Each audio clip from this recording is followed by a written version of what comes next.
Hey, what it do, y'all? It's your boy E2 Blue coming back at you again on this horrible Monday. It's horrible for me, more so for probably you guys, for more than one reason. Despite of the Cowboys losing last night in terrible fashion, find out this morning my grandmother passed away. So that was heartbreaking enough as it is, and I right now I'm just it's hard. So so bear with me through this video.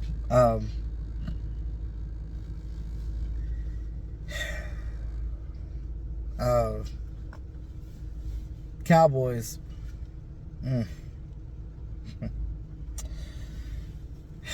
Now your quarterback is hurt. Dak Prescott is gone. Fractured a bone in his thumb, so he's going to be gone 6 to 8 weeks. Typically, a fractured bone takes about 5 to 6 weeks to, depending on where it was fractured at, to heal. So I'm gonna say probably the latter, the 8 weeks, for him to actually come back and start throwing again. I do have faith in Cooper Rush. I like Cooper Rush. He knows the offense. I think he would definitely play better behind this offensive line because it's our, because remember, most of the time when we see Rush play, for the most part, he's playing behind the second team or the third team because, it's preseason or OTAs or some type of practice, right? But in the game-wise, of course, he plays better when the line is holding up like it's supposed to. He has time to open up. He can throw the ball downfield. He does have rapport with certain receivers on this team, and, that helps. There was talk about the Cowboys going out and get Jimmy G. Look, let me tell you something about these goddamn Cowboys and this Jerry Jones. I am just angry with this organization because they just sicken me. Being a fan is so hard of the Dallas Cowboys. It's so hard being a fan when you sit here and you have an ownership that does the things that they do. Don't get me wrong, they are amazing people. They are great business people, but they suck at this football thing. It just seems like it's almost like you're trying to mix regular business with football. It doesn't work that way. You got to pick and choose your battles. If you're going to do the business over here, separate that shit from what you're doing over here. When you have a football team and you're trying to make a championship football team, you got to do it the right way. You got to get the players in the right position. You got to get the right coaches in the right position. You got to do what's best for your team. Stop being fucking cheap. One of the richest goddamn franchises in the world. Act like we at a dollar store or some shit. Bargain bin shopping. Yes, they did a good job getting a good player in Anthony Barr for cheap. Yes, they did a good job of getting a good player like Jason Peters for the low. But sometimes you got to go out there and get the players that you need. Y'all sat here all goddamn training camp and said to us, oh, we don't need to get another receiver. James Washington is out. Michael Gallup ain't playing till whenever. But yet you didn't put him on PUP. You still have him on the active roster, hoping and waiting he can come. Stop. Don't rush Gallup back. That's what you don't do. Let him heal all the way comfortably from that ACL, because he could possibly re-injure the shit. Don't put him back out there. Go out and get somebody else. T.Y. Hilton is out there. Will Fuller is out there. You could have got Julio Jones before the fucking Buccaneers got him. But you chose not to. Now we're sitting here with CeeDee Lamb, and now you got stupid-ass fans saying that CeeDee Lamb is not a number one. CeeDee Lamb can be a number one. But dumbasses, no number one wide receiver can be a number one receiver without a supporting cast. It doesn't work like that. You can't have one great receiver and a bunch of fucking bums, or people, not necessarily bums, but people that haven't done anything in the NFL. Because you know what defenses think of that? They're like, oh, all we got to do is bracket that one great receiver and let the other guys do their thing, because they're not going to do it. That shit is common sense.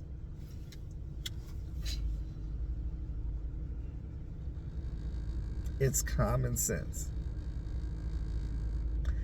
Then you have to sit here and you have to worry about how are you going to go out there and set a game plan. Okay, Kellen Moore, it is your job, Kellen Moore, as the play caller, to go out there and call the right play. Stop doing this trickery, this end around bullshit.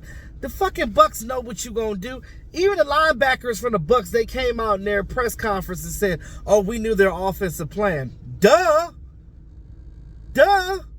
You know why they knew? Because we didn't have no receivers out there. Not to take anything from Dennis Houston and Noah Brown and all them, but they're inexperienced. Outside of Noah Brown, that's the only other experienced veteran you have on your team as far as throwing the ball to. Everybody else is either a second-year guy, a first-year guy, or an undrafted goddamn rookie.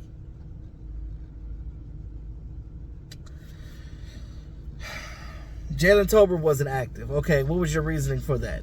They basically said that they thought Dennis Houston was more ready to play than Tolbert was. Okay, fine. I can handle that. But why the fuck did you go out and get another veteran receiver? Because even if you had another guy there for the time being, because your defense did their job. They held Tom Brady to 19 points. This is the first fucking time we have not scored a touchdown in a game. Week 1 since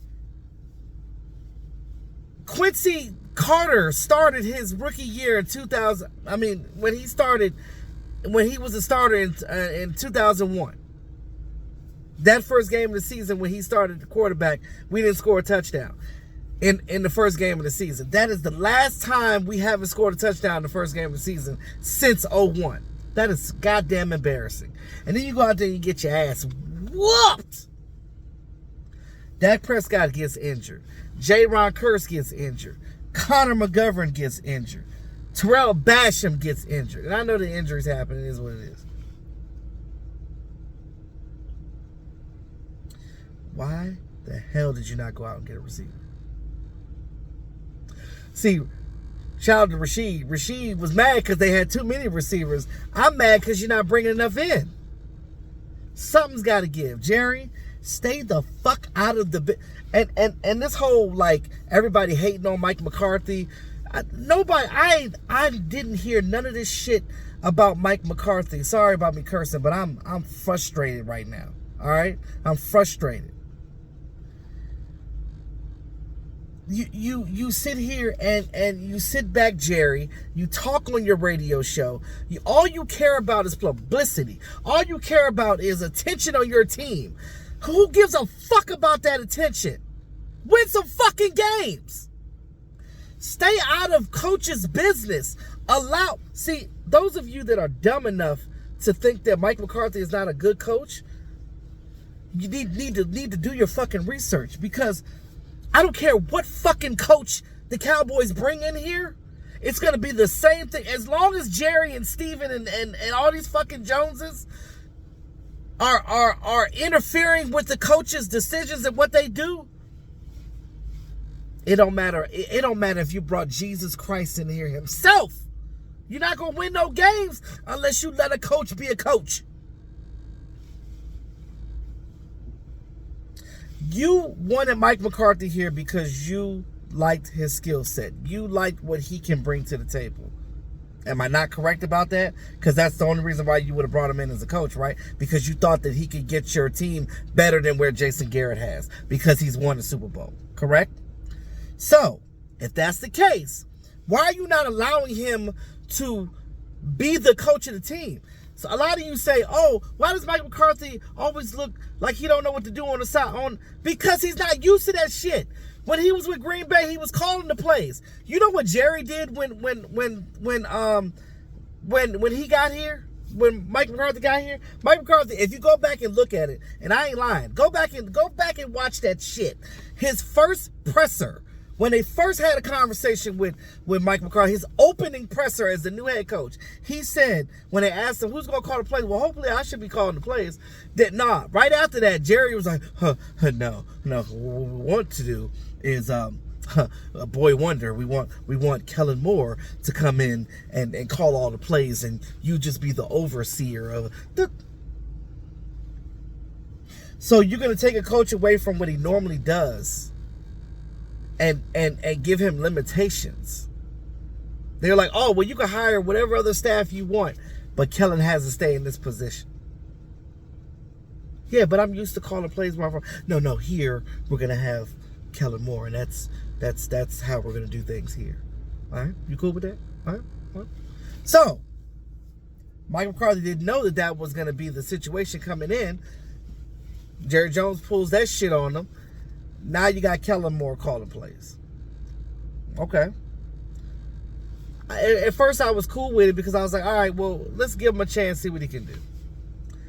But people say, E2, why is Mike McCarthy not jumping in and taking the play calling away from him? Because the Joneses don't want him to do that. I need some of you to open up your eyes and open up your fucking ears and pay attention. Stop being ignorant. Stop listening to these talking heads out here, because that stuff is nonsense. Understand. Let's use some common sense, because I know some of y'all ain't got no common sense. I get it. It's okay. Everybody can't have it. But at least listen to people that make sense, okay? Let's stop reverberating bullshit that you hear out there from the talking heads, because they're paid to say whatever. They don't give a damn about the Dallas Cowboys. We the ones that care. We the dumb ones that are fans of this team. I will always be a Cowboy fan, win, lose, or draw. But god damn it, am I frustrated? Like it just breaks my heart to see this organization just be a laughing stock in a fucking league.